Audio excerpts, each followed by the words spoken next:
The Spanish Grand Prix opens the European seasons and teams traditionally bring new items for the car. The Montmello track is very specific, which doesn't let any error pass about the setups. Some teams could get advantage from the new items and some others couldn't. So here are the top 3 and the flop 3 of the Spanish Grand Prix. Top 3 goes to Carlos Sainz Jr. He was the best Spaniard of this weekend. The crowd didn't only come for Fernando Alonso this time.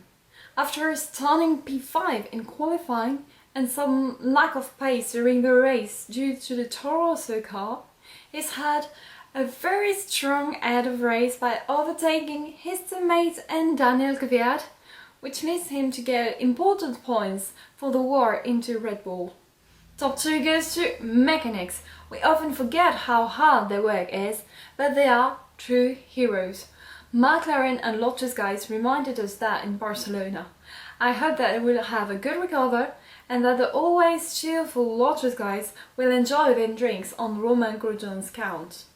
Top 3 goes to Valtteri Bottas with a 4th place in qualifying and a 4th place again in race.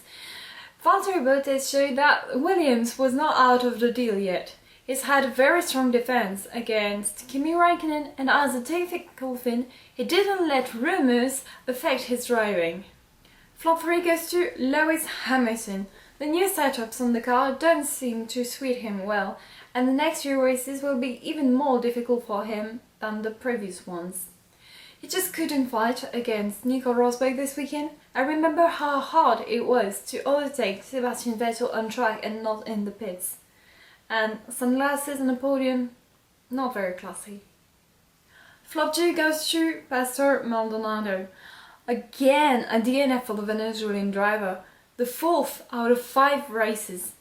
When he retires, his teammates scores points, even when this one didn't drive in FP1 and had problems in FP2. Money will help him forever if he can't score points.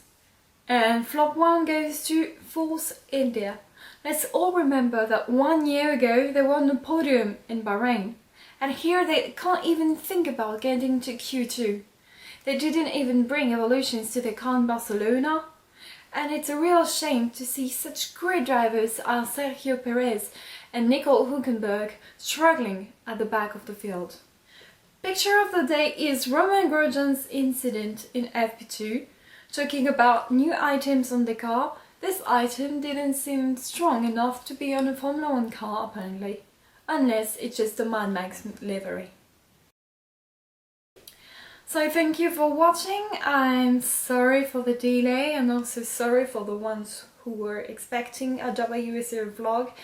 I just couldn't do it because I've had personal problems which didn't let me time to watch the races in Aragon. So I see you in 2 weeks for the Monegasque weekend with F1, GP2 and WSR 3.5. Like, share and subscribe as always, and see you under the checkered flag. Bye.